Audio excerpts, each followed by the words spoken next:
Students, welcome to our channel entertainment with education. आज हम class 10th की worksheet number 90 के अंदर त्रिभुज चैप्टर की पुनरावृत्ति नंबर 1 करेंगे। तो चलिए स्टार्ट करते हैं। सबसे पहला आपका जो समरूप त्रिभुज है ना। समरूप का मतलब क्या होता है? समरूप, जिसका रूप समान हो। ठीक है, तो आपके जो त्रिभुज होंगे वो देखने में एक जैसे होंगे। ठीक है, लेकिन हाँ, साइज जरूरी नहीं एक जैसा हो।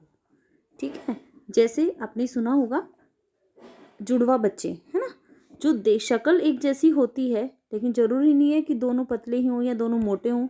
ऐसा भी होता है एक मोटा है और एक पतला है, लेकिन वो देखने में एक जैसे हैं, यानी कि वो जो ट्विंस हैं वो दोनों कैसे होंगे? समरूप होंगे। तो वही सेम यहाँ पर भी फॉलो होता है। तो चलिए स्टार्ट करते हैं। तो समरूप त्रिभुज, सभी सर्वांगसम त्रिभुज समरूप होते हैं, जबकि सभी समरूप त्रिभुजों का सर्वांगसम होना जरूरी नहीं है। जैसे कि मैंने अभी आपको बताया, दोनों बराबर हो भी सकते हैं और नहीं भी हो सकते, लेकिन देखने में है तो त्रिभुज ही ना। तो जितने भी सर्वांगसम त्रिभुज होंगे वो सारे के सारे समरूप होंगे, लेकिन सारे समरूप त्रिभुज सर्वांगसम हों ऐसा जरूरी नहीं है। दूसरा, दो समरूप त्रिभुज होते हैं यदि, फर्स्ट ये कंडीशन है, ये बहुत अच्छे से कंप्लीट कर लेना। संगत कोण समान होने चाहिए। संगत कोण, मान लो जैसे आपका ए बी सी, एक आपका पी क्यू आर, तो बी का जो संगत कोण है वो क्यू होगा, ए का संगत कोण पी होगा, और जो आपका सी है, सी का जो संगत कोण है वो आर होगा। आई थिंक आपको क्लियर हो गया होगा। संगत भुजाएं समान अनुपात में होती हैं। जैसे आपका ये दो त्रिभुज हो गए, एक आपका A B C, P Q और आर।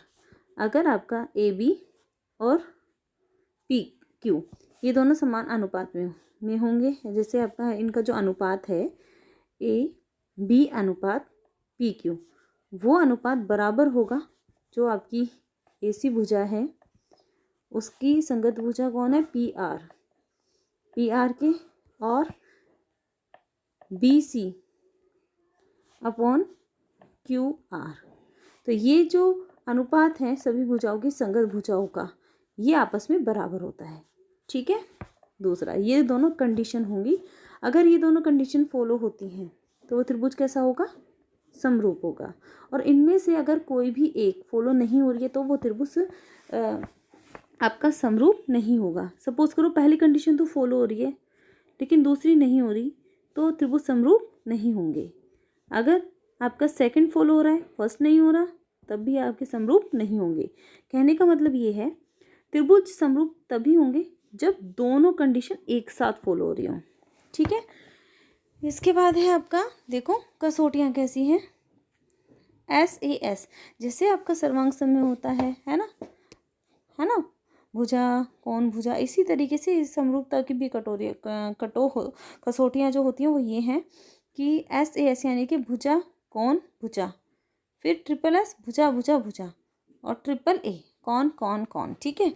परमेय, इसकी परमेय है एक तो आधारभूत समानुपातिकता परमेय, एक ही पाइथागोरस परमेय। बच्चे ये दोनों थ्योरम आप रट लीजिए। कहने का मतलब है आप इन दोनों थ्योरम को बहुत अच्छे से तैयार कीजिए, क्योंकि ये दोनों थ्योरम बहुत इंपॉर्टेंट थ्योरम है। ये कर लो, आपके कम से कम हो सकता है 3 नंबर पक्के हो जाए। ठीक है। चलिए, इसके बाद है आपका, आगे देखिए, ये जो आपके प्रयास कीजिए।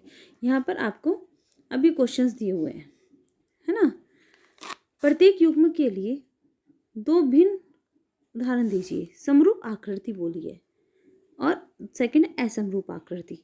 आकृति यानी कि कुछ भी ले लो आप। ठीक है। मान लो मैंने तो एक ये, ठीक है, रेक्टेंगल ले लिया, सॉरी स्क्वायर ले लिया, उससे भी मैंने यहाँ पे भी एक स्क्वायर ले लिया। तो अब ये छोटा है ये बड़ा है, लेकिन दोनों समरूप हैं, क्योंकि इसकी जो साइड है और इनके आपस की जो साइड है उनकी संगत भुजाओं का जो अनुपात है वो बराबर होगा, और जो उनके संगत कोण है वो भी आपस में बराबर होंगे। ठीक है। इसी तरह से असमान आकृति भी आप बता सकते हैं, कुछ भी बना लीजिए। असमान आकृति आपने एक सर्कल बना लिया है, एक ट्राइंगल बना लिया, दोनों अलग अलग आकृतियाँ, तो असमरूप भी हो जाएगा। और दूसरा अगर आप एक ऐसा त्रिभुज बना दीजिए जो उसकी कंडीशन को फॉलो ना करे, है ना, तभी आपका हो जाएगा असमरूप। दूसरा क्वेश्चन है आपका प्रमेय के कथन। ये कथन आप खुद करेंगे, ठीक है, आपकी बुक से है आधारभूत समानुपातिक प्रमेय और पाइथागोरस। पहले कथन इंपॉर्टेंट है, उसके बाद आपकी थ्योरम भी इंपॉर्टेंट है। क्वेश्चन नंबर जो आपका जो आकृति फर्स्ट है और जो आकृति आपकी सेकंड है, उसमें आपको ये प्रूफ करना है और आप आसानी से कर सकते हैं, ठीक है। सेकंड क्वेश्चन में आपको एक्स वाई की लंबाई ज्ञात करनी है। एक्स और वाई, ये जो एक्स वाई है इसकी लंबाई आपस में ज्ञात करनी है। तो क्वेश्चन आपको कराए हुए हैं, उम्मीद करती हूँ आपको समझ में आया होगा। कंसेप्ट बहुत इंपॉर्टेंट है और आज बहुत अच्छे से कलरफुल करके आपको बताया गया है। ये वर्कशीट बहुत ही सुंदर दिख रही है और ऊपर से ये इन क्वेश्चंस में आपको बहुत प्रॉब्लम्स होती है, लेकिन उतने ही आसान है। एक बार आप करके देखिए और मुझे कमेंट करके बताइए कि आपको समझ आया या नहीं आया। उम्मीद करती हूँ आपको समझ आया होगा। थैंक यू बच्चों।